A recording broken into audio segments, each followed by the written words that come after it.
est les Dagnir Dae, vous êtes sur Paintball Series.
Bienvenue dans ce 5e et dernier épisode de Paintball Series, l'émission qui vous dit tout sur la Ligue nationale de paintball sportif. Une émission en forme de bilan puisque nous reviendrons sur l'intégralité de cette saison et l'ascension irrésistible des Tontons. Mais avant tout ça, nous irons rencontrer l'équipe toulousaine des Dagnir Dae, une équipe d'expérience qui a montré qu'en paintball aussi, rien n'est joué d'avance. Mais avant ça, il est temps de laisser la parole à l'homme qui est probablement le plus important de cette compétition, Bruno Lemaire, le président de la fédération de paintball sportif.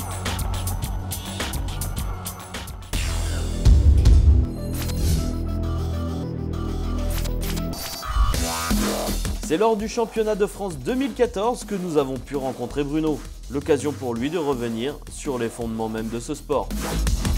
Très rapidement, en fait, le paintball est né, on va dire, dans les années 80 et dans la forêt, parce que c'était un jeu qui, au départ, s'inspirait beaucoup des jeux de survival games aux États-Unis.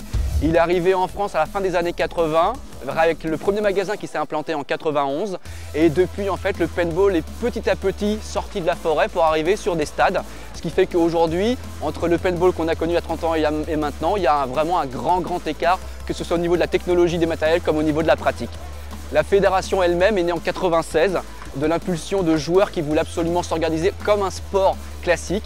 Et du coup, il y a eu des ligues régionales qui se sont créées, un comité directeur qui a été élu et depuis, la fédération essaye d'administrer, on va dire, la version sportive du paintball puisque la version forêt et jeux loisirs existe toujours mais de façon plus autonome. Alors aujourd'hui, on fait tourner un petit peu les joueurs sur 3 formats essentiels. Il y a ce qu'on appelle le semi-3 classique, c'est-à-dire en fait c'est un jeu en 1 point gagnant avec 3 joueurs sur le terrain de chaque équipe. Il y a le semi-5 classique, c'est le même principe de jeu en 1 point gagnant mais avec 5 joueurs contre 5 joueurs. Et le 3e format qui est développé, c'est le semi-5 long. C'est un jeu qui est beaucoup plus physique puisque c'est un enchaînement de points successifs et il faut marquer jusqu'à 4 points gagnants pour remporter le match. Là encore, ça se joue en 5 contre 5 joueurs. Un format très physique, mais aussi très compétitif. Car le CDF, c'est l'occasion pour certaines équipes de ligue régionale d'obtenir leur billet pour la LNP. Il ne faut pas oublier que la finale, en fait, on va dire du championnat régional qui a qualifié des équipes de toutes les régions dans le format long, les 2 premiers vont gagner leur place en Ligue nationale de paintball, ce qui veut dire qu'aujourd'hui il y a un réel enjeu au-delà du titre de champion de France de la catégorie, c'est en plus la promotion dans la première division française de format long. On a perdu les packs Ultimate et on a perdu les Tigres de Meaux, en fait, qui n'ont pas réussi à conserver leur place dans la Ligue nationale. Elles vont être remplacées peut-être par les Triades, peut-être par les Red Bull, peut-être par les Sections Paradise ou peut-être par la dernière équipe qui s'appelle les Outlaws de Lille, qui est une équipe qui est rentrée récemment dans la fédération mais qui a une expérience de jeu qui est assez intéressante. Ce qui veut dire que là, on va avoir vraiment un panachage qui va changer des habituelles régions du Sud qui sont pour l'instant les meilleures régions de France sur ce format-là. Dirigeant, certes, Bruno n'en oublie pas pour autant d'être un fervent passionné de paintball. En témoigne son pronostic gagnant, avec l'entrée en LNP des Outlaws et des Red Bull, qui vont apporter un peu de sang neuf pour le championnat 2015.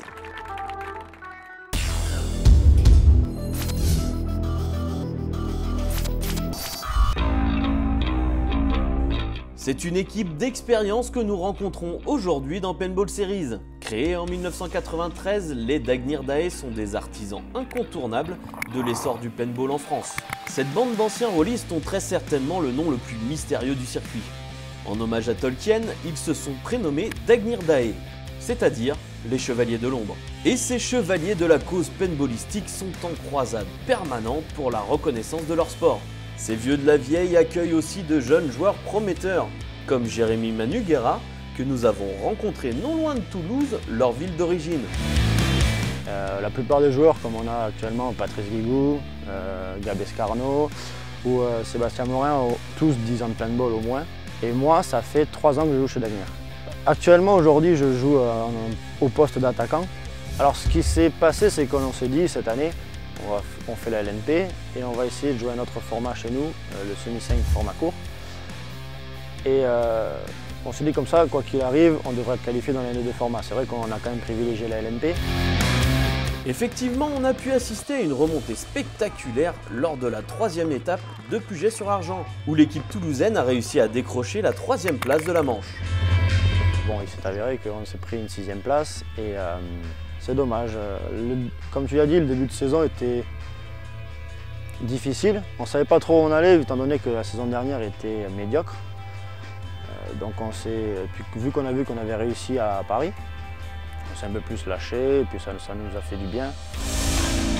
Mais comme beaucoup d'équipes, c'est une lutte au quotidien pour maintenir son rang, dans un sport où les moyens manquent bien souvent. Alors ce qui est compliqué, c'est que nous, on va dire l'équipe, la meilleure équipe de Midi-Pi, on n'est pas souvent là. On est énormément en région PACA pour s'entraîner contre Vision, Outrage, Icon et tout ça. Donc c'est vrai que c'est difficile de faire évoluer la ligue chez nous. Et en plus de ça, on n'a pas, en termes de moyens, on n'a pas grand-chose à notre disposition. Un résultat mitigé qui ne les empêche pas de se projeter dans le haut du tableau pour la saison prochaine. Bon, on n'y a pas trop réfléchi pour l'instant, mais je pense que c'est pour toute l'équipe la même chose, quoi. Finir dans le haut du tableau au Millennium et dans le haut du tableau à l'LNP, quoi. Avec un roster conséquent et des résultats encourageants dans tous les autres formats existants, ces Chevaliers de l'Ombre ne devraient pas y rester trop longtemps en 2015.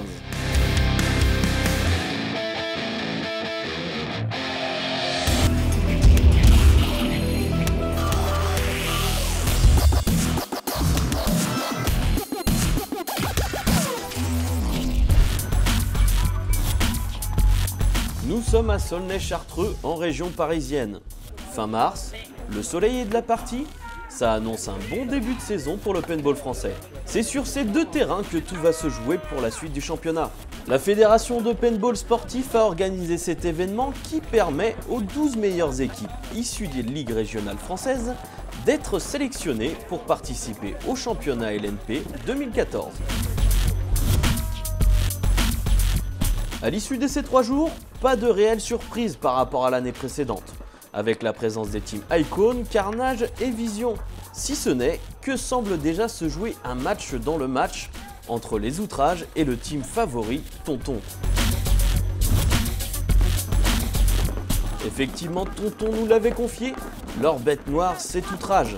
Et les hostilités ont déjà commencé avec une 2e place en qualification pour le team valentinois. La compétition s'annonce rude. C'est à Pélissane, fief du team Jobard, à côté de Salon de Provence, qu'a lieu la 2e étape du championnat LNP 2014. À l'issue de l'Open de France qui s'était déroulé à Saulnes-les-Chartreux, nous avions pu découvrir les 12 équipes qui allaient se disputer le titre de cette saison. Aujourd'hui, si la bonne humeur est toujours de mise, la nervosité se lit sur les visages, avec un effet immédiat sur le classement général, notamment en milieu et bas de tableau. S'il y a bien une équipe qui est décidée à ne laisser personne entraver sa bonne marche, c'est bien le team Outrage, inexorablement vissé à la seconde marche du podium, tant au général que lors de cette étape. Et ça, les Icons s'en sont rendus compte assez rapidement lors de ce match au score sans appel de 4-0. Un team Outrage qui nous a confié être en phase de rodage. Voilà qui annonce sa couleur. Le rodage chez les tontons, on connaît pas. C'est une machine à la mécanique bien huilée qui est entrée sur le terrain de Pélissane, le marqueur à la main. Un marqueur à l'efficacité clinique qui a fait des victimes aussi bien chez les PAC que chez les Visions. Ajoutez à cela une manche impeccable réalisée par les GK et vous obtiendrez une seconde place lors de cette étape pour les tontons qui conservent néanmoins la tête du général. Même si leur bête noire se rapproche dangereusement. c'est sur le terrain de Puget-sur-Argent que le classement général s'est vu bouleversé. Cyril Deshaïcon nous a parlé d'un changement sur le haut du tableau, mais c'est plutôt au milieu que le forfait du pack Ultimate s'est fait sentir. Ce qui a fait les affaires du team toulousain d'Agnir, qui après un début de saison plutôt timide, réussit à accrocher une 3e place lors de cette étape et une 6e position au général. Non sans mal, comme nous pouvons le voir face au GK. Après une seconde étape tout feu tout flamme, les Generation Kill confirment leur 5e position, malgré le jeu de chaises musicales du milieu de tableau. Une jeune équipe prometteuse aux dents longues qui n'hésite pas à aller taquiner les poids lourds du championnat. Et en parlant de poids lourds, s'il y en a bien un qui s'est fait bousculer ce week-end, c'est le Team Icon. On vous le répète depuis le début, Tonton est un team hors norme et s'est servi de cette étape comme d'un laboratoire.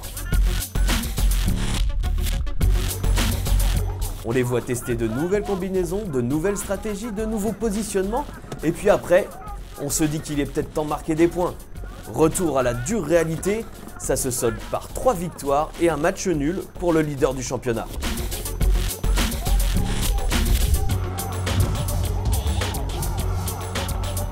C'est la manche de tous les dangers aujourd'hui à Puget-sur-Argent.